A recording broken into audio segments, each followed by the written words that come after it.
Draw गरे है त।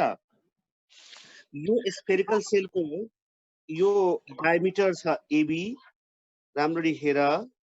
अनि यसको भर्टिकल डायमिटर मैले लिँदै छु सीडी, अनि यसको रेडियस रहेछ आर, यसको रेडियस आर छ। ठीक छ, देखिरहेको छु फिगर, फिगर देखिराखेका छौ? ओके, यसको मास छ एम भने मास पर युनिट एरिया कति होला? मास पर युनिट एरिया, मास पर युनिट एरिया कति हुन्छ त भन्दाखेरि m by 4 pie r square हुन्छ। m by 4 pi square mass per unit area हुन्छ यो सेलको, हो कि होइन भन त? हो सर। अब यो स्फेरिकल सेलको एउटा सानो टुक्रा ड्र गर्छु जसलाई हामी रिङ भन्छौं। त म एउटा रिङ ड्र गरिराखेको छु, यसको एउटा रिङ। यो रिङ एउटा मैले ड्र गरे, हेर यो रिङ अहिले म ड्र गर्दैछु, शेडेड गरिदिन्छु यसलाई।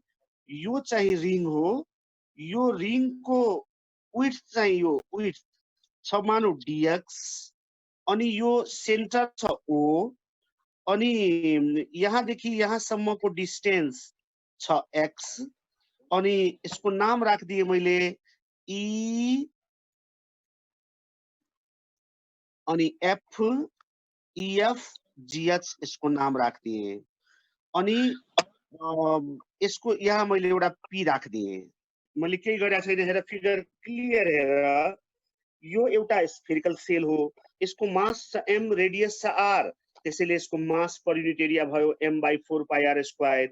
अब यो स्फेरिकल सेलको एउटा सानो टुक्रा स्लाइस भनेको एउटा यो हो, यो रिङ हो, यो रिङ EFGH, EF अनि GH, EFGH, EFGH नाम राखेको छु र यसको यो पोइन्टको नाम P राखेको छु। यो पोइन्टको यहाँनिर जहाँ OP इक्वल टु x छ, यसको थिकनेस छ dx, त्यति कुरा गरे मैले। त अब यो एंगललाई मैले थीटा मान दिए, हेर इक्वल टु थीटा मान दिए, हेर। र यो एंगललाई मैले d थीटा मान दिए। यो एंगललाई कुन एंगल भन्दाखेरि यसलाई कुन एंगल भन्ने, हेर त, एंगल EOG लाई मैले मान दिए कति? d theta. EOG equal to मान दिए d थीटा। ठीक छ, कुरा क्लियर छ हैन? बुझिरा छौ? बुझा छ सर, बुझा छ। Okay okay. अब रेडियस अफ द रिङ कति होला त? रेडियस अफ रिङ, किनभने हामीले मास चाहिएको छ त पहिला रेडियस निकालौं। रेडियस भनेको PE, यो यो यो जुन देखिरहेको छौं हामी PE, यो चाहिँ रेडियस हो।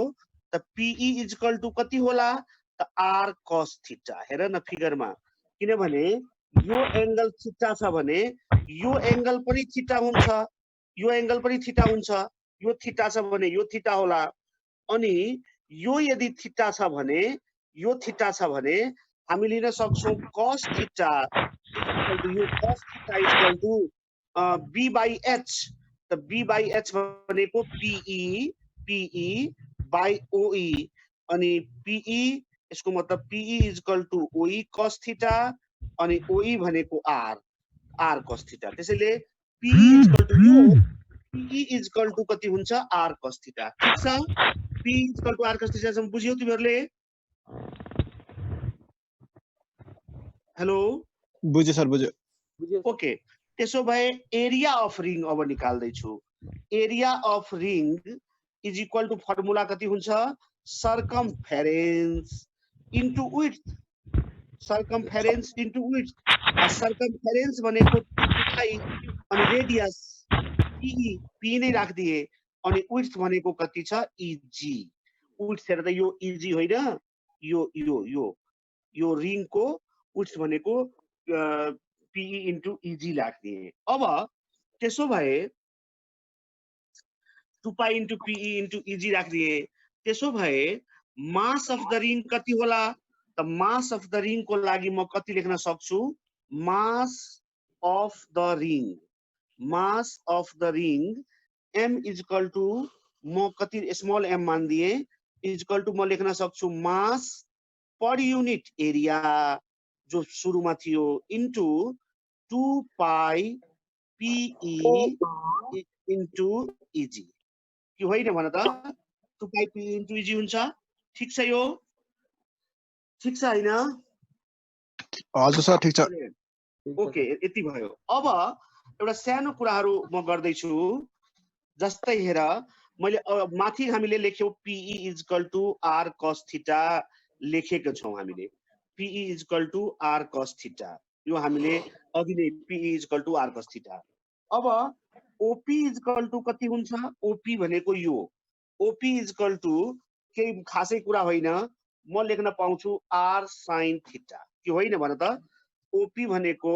किनभने sin theta यो एंगल थीटा भयो के sin theta is equal to P by H त भनेको OP by OE त OP भनेको OE भनेको R sin theta त्यसैले OP is equal to R sin theta हुन्छ र OP भनेको छ X OP लाई मैले X मानेको छु यहाँ फिगरमा त OP X is equal to कति भइहाल्यो R sin theta ठीक छ त dx by d theta निकालौ dx by d theta is equal to कति भइहाल्ला त R अनि cos theta त dx is equal to भइहाल्ला R cos theta d theta R cos theta भनेको PE R cos theta भनेको PE त यो भइहाल्छ कति PE d theta याद राख dx is equal to हामीले कति निकाल्यौ PE d theta PE d theta के होइन भन त ठीक छ यो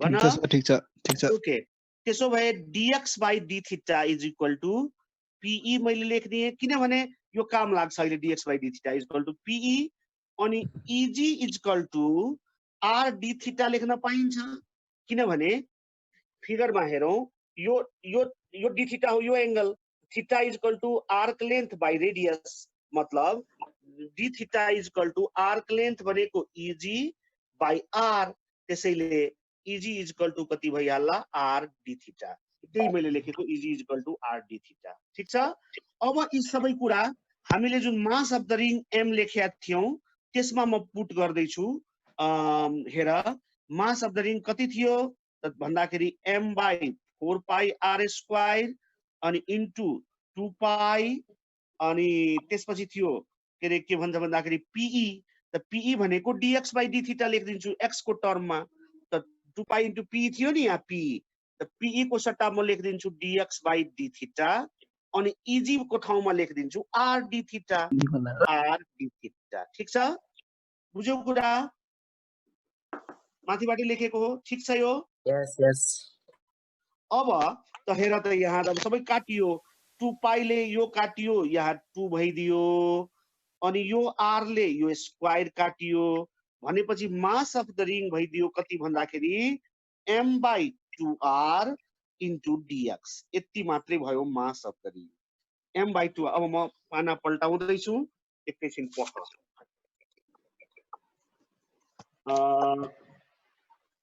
ल okay mass of the ring हामीले कति ल्यायौं त भन्दाखेरि मैले उतापट्टि लेखे कति भन्दाखेरि m by 2r into dx त्यसो भए moment of inertia is equal to mass into radius को स्क्वायर थाहा छ हामीलाई त मास इन्टु रेडियस कति छ यसको त रेडियस कति छ यसको रेडियस हामीले यसको फिगर फेरि उता पल्टाउनु पर्ला म है म उता पल्टाएर भन्छु रेडियस कति छ भनेर भन्दाखेरि अब हेर त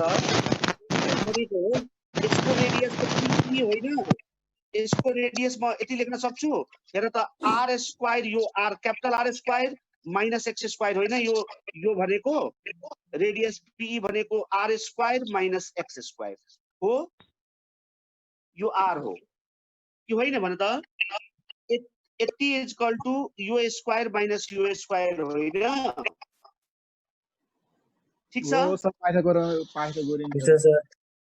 मास into R square minus x square त्यो भनेको m by 2r अनि के भन्छ भन्दाखेरि dx into r square minus x square भयो। रिङको मोमेन्ट अफ इनर्सिया यति भयो। त अब total moment of inertia I is equal to twice of 0 to r अनि di गरिदिने सक्यो। होइन भने त 0 to r ट्वाइस गरिदिने भने भएन। त यो भनेको twice of 0 to r m/2r अनि r square minus x square dx। त यो भनेको r क्यान्सल भइहाल्ला त m/2 अनि यो भइहाल्छ r square dx 0 to r minus x square dx 0 to r। ठीक छ, यो भइहाल्छ m/2। अब यो कति होला r स्क्वायर इन्टु dx को इन्टिग्रेसन x अनि 0 to r छ त r भइहाल्ला माइनस यसको भइहाल्छ x³/3 अनि यो 0 to r छँदैछ। यो भइहाल्यो m/2 अनि r³ माइनस r³/3 अनि यो भइहाल्यो त्यसो भए m/2 3r³ माइनस r³ भनेको 2r³ त 2r³/3 त यो भइहाल्यो कति m/2 कति भइहाल्यो m/r पनि छ यो r पनि छ नि, यो r पनि छ है माथिबाट r पनि छ। यो भइहाल्यो कति 2m/3r स्क्वायर भनेपछि मोमेन्ट अफ इनर्सिया कति हुन्छ सर वो त्यहाँ माथि एउटा 2 छुट्या छ, त्यो 2 काट्दिउँ न सर। त्यो माथि di देखिको छुट्या 2 di देखि ट्वाइस अफ ट्वाइस लेखेको छु त। अनि त्यसपछि त्यो मुनिपट्टिको स्टेपमा 2 नै छुट्या छ सर। 2m/2r काटिहाल्यो 2m/2r अनि काटियो हैन, त्यो नलेखे हुन्छ सर। ठीक छ यति भयो हैन, सिम्पल कुरा हजुर सर। ओके, त यो यति भयो मोमेन्ट अफ इनर्सिया उसको स्फेरिकल सेलको। अब मोमेन्ट अफ इनर्सिया सक्यो। अब एउटा सानो कुरा एक दुईटा आज हामी गर्छौं। त्यो भनेको कस्तो भन्दाखेरि सुन अलि राम्ररी, जस्तै मोमेन्ट आवाज नि बुझिरहेको छैन। के रे आज बुझेको छैन सर। कुन बुझेनौ भन त? यो थ्योरी अघि बुझेनौ? हेलो हेलो आवाज सुनेनौ भनेको सर। ल अब सुनिराखेका छौ? क्यार आको क्यार अब क्यार त अब तिमीहरूको कारणले आइराखेको होला, यहाँको कारणले त होइन है। अब सुन, अब एउटा थ्योरी हामी गर्दैछौँ के भन्दाखेरि मोसन अफ रोलिङ बडी राम्ररी सुन, along inclined plane motion of rolling body along inclined plane। ध्यान दिएर सुन, एउटा कुनै रोलिङ एउटा बडी मानौ रोल गरिराखेको छ यो प्लेनमा। यता हेर है राम्ररी, नबुझेको ठाउँमा त्यहीँनिर सोध बाबु, जहाँ बुझेनौ त्यही सोध। जस्तै यहाँ एउटा बडी रहेछ मानौ, यो बडी यो यहाँबाट यहाँसम्म आइपुग्यो, यो बडी कुरा बुझ्यौ। अनि यहाँबाट यहाँसम्म आइपुग्दा यसले डिस्टेन्स ट्रेभल गर्यो मानौ s, यसले डिस्टेन्स ट्रेभल गर्यो कति s। त भनेपछि यसले हाइट कति लस गर्यो त हाइट यति लस गर्यो, यो h मान दिए। यो एंगल यदि थीटा भयो भने यसले हाइट लस गरेको h is equal to s sin theta loss गर्यो कि गरेन भन त मलाई। हो हेर, एउटा रोलिङ बडी यहाँबाट यहाँ आइपुग्यो, उसले हाइट यहाँबाट यहाँ आइपुग्दै गर्दा हाइट लस गर्यो h, त म लेख्न पाउँछु h is equal to s sin theta. ठीक छ यो कुरा? ठीक छ? ठीक छ सर। यस सर। ओके, त यहाँबाट अब सुन, यहाँबाट यहाँ आउँदै गर्दा हाइट लस गर्यो, यसको मतलब पोटेन्शियल इनर्जी लस गर्यो। त म यहाँ हामी लेख्छौँ loss in potential energy is equal to, अब एउटा सिम्पल कन्जर्भेसन अफ इनर्जी को प्रिन्सिपल के हो भन्दाखेरि कि पोटेन्शियल इनर्जी जति लस हुन्छ काइनेटिक एनर्जी त्यतिकै गेन हुन्छ हो कि होइन भन त यसले जुन पोटेन्शियल एनर्जी लस त्यसैले त इन्क्लाइन्ड प्लेनमा कुनै वस्तुलाई रोल गरिदियौ भने त्यो वस्तुको स्पिडहरू बढ्दै गइराखेको हुन्छ तलसम्म आउँदाखेरि तल आउँदै गर्दाखेरि त्यस कारणले loss in potential energy is equal to म के लेख्न सक्छु total gain in kinetic energy total gain in kinetic energy the loss in potential energy भयो mg h is equal to total gain in kinetic energy भनेको KE trans plus इके wrote भन्नाले यो rolling बडीसँग दुईटै मोमेन्ट के kinetic energy हुन्छ मात्रै यदि कुनै वस्तु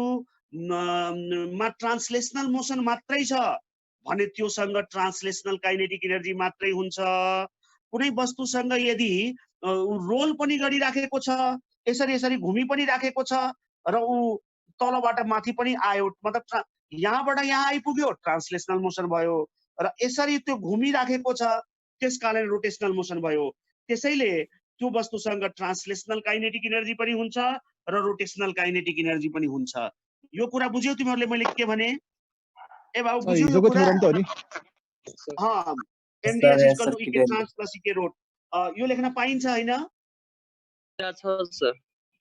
ठीक छ यो ठीक छ ओके त mg h भनेको भर्खर मैले माथि लेखे s sin theta is equal to ek trans भनेको half mv square where m is mass of rolling body plus half I omega square यति लेख्न पाइयो कि होइन भन त is equal to half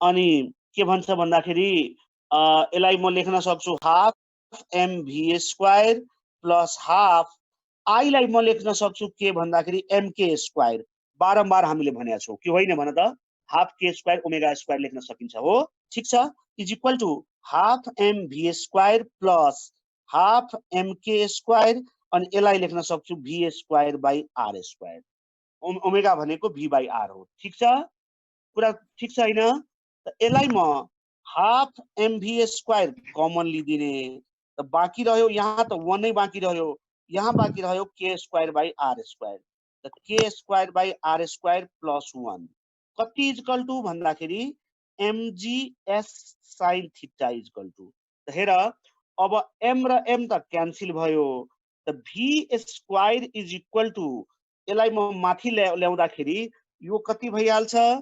2gs sin theta by k square by r square plus 1 यसलाई म कति लेख्न सक्छु भने r square by k square plus r square अनि 2gs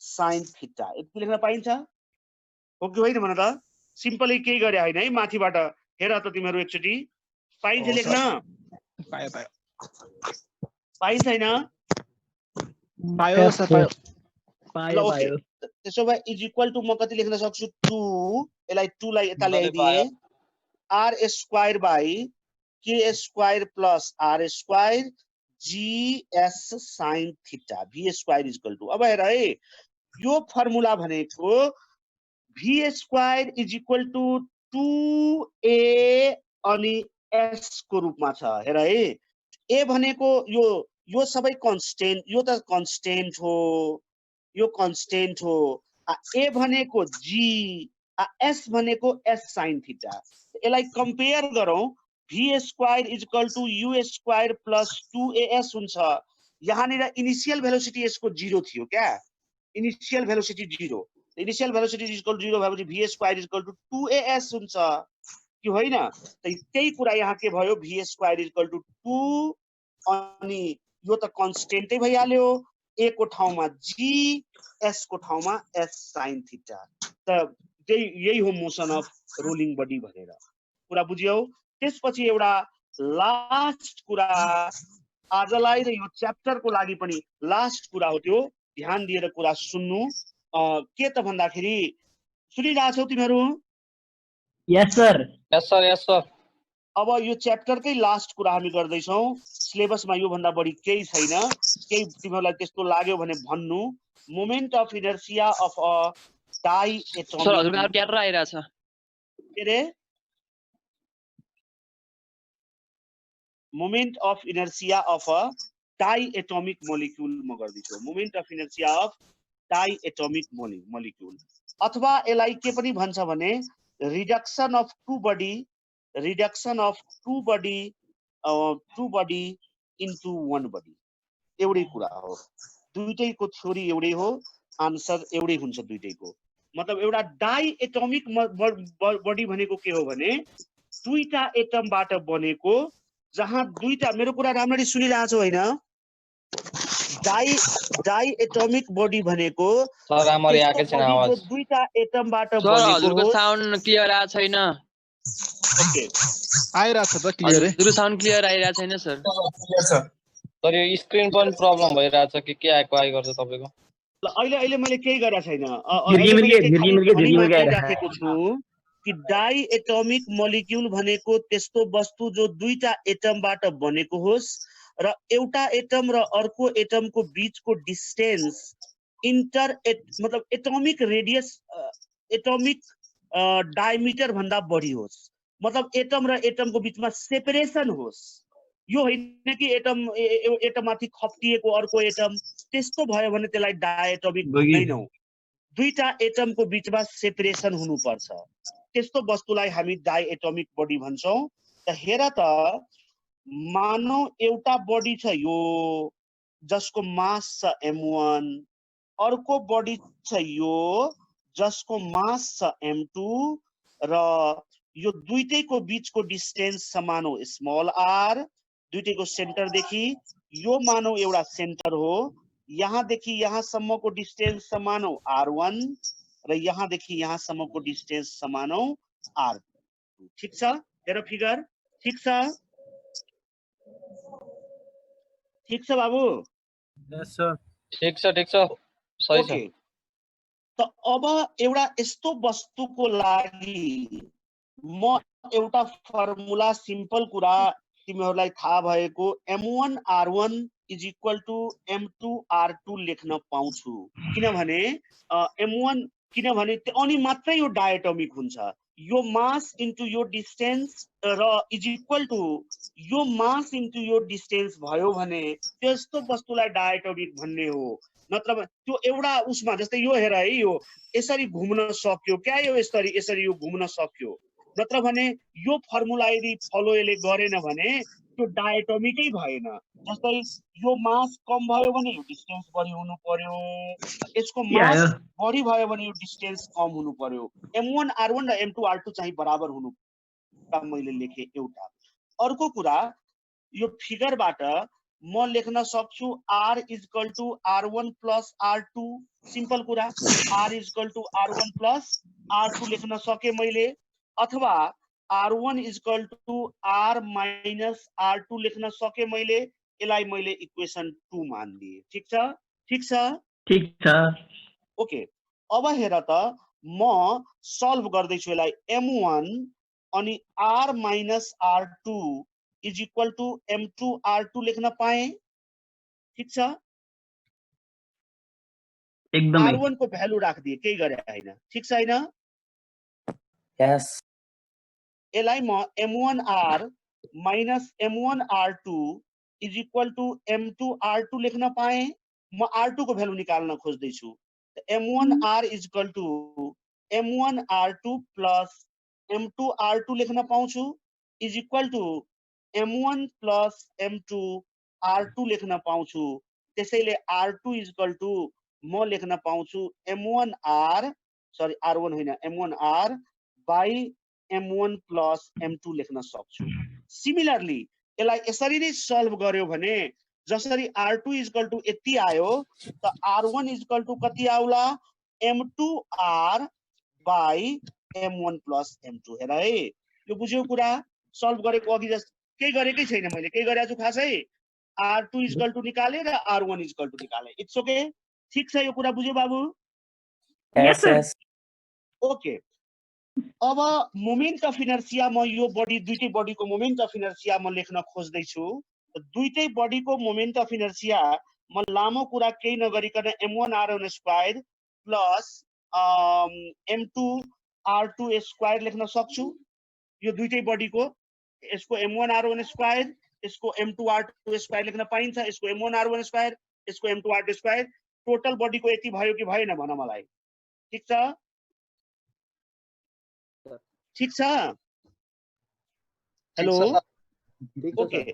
अब हेर m1 अनि r1 स्क्वायर भनेको म यति भ्यालु राख्दै छु कति त भन्दाखेरि m2r by m1 plus m2 को होल स्क्वायर प्लस m2 लेखे अनि r2 को भ्यालु म लेख्दै छु m1r by m1 plus m2 को होल स्क्वायर।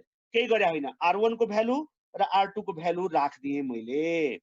अब त्यसो भए म यसलाई के लेख्न सक्छु भने m1 अब m1 अनि m2 square by m1 plus m2 को होल स्क्वायर अनि r स्क्वायर प्लस फेरि m1 के अरे m2 m1 square by m1 plus m2 को होल स्क्वायर अनि फेरि यो r स्क्वायर। यति लेख्न पाइन्छ? केही गरे होइन, त्यसलाई स्क्वायरमा ब्रेक गरिदिएको हो। पाइन्छ लेख्न? हेर है, यो केही गरे होइन, पाइन्छ लेख्न होइन? ठीक छ यो? यस सर, पाइन्छ। यस सर, पाइन्छ। अब म यो दुईटै टर्ममा म m1 m2 common लिदिए।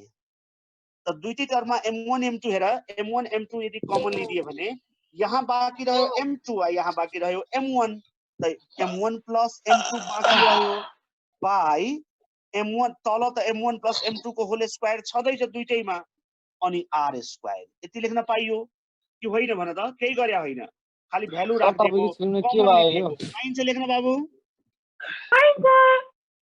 Okay is equal to अब हेर यो र यो त क्यान्सल भयो त बाँकी रह्यो कति? यसरी यो र यो भन्छु, यो र यो क्यान्सल भयो त बाँकी रह्यो m1 m2 by m1 plus m2 r square. यति भयो। यो काटेर यो र यो काटियो, बाँकी रह्यो यो काटेको होइन, यो मैले मिस्टेक गरी m1 m2 by m1 plus m2 हो। यसैलाई भनिन्छ म्यू। म्यूले डिनोट गरिदिए यसलाई। I is equal to mu r square भयो क्या? I is equal to mu r square.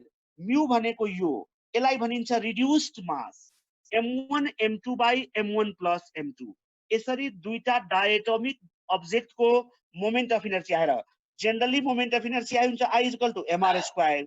तर दुईटा अब्जेक्ट छ भने I is equal to m को ठाउँमा कति भयो? Mu r square. त्यही फर्मुला हो। खाली म्यू इज इक्वल टु कति भयो त भन्दाखेरि m1 m2 by m1 plus m2 यति भयो। यसलाई भनिन्छ रिड्युस्ड मास भनिन्छ। कुरा बुझ्यौ तिमीहरूले? अब बुझ्यौ होइन?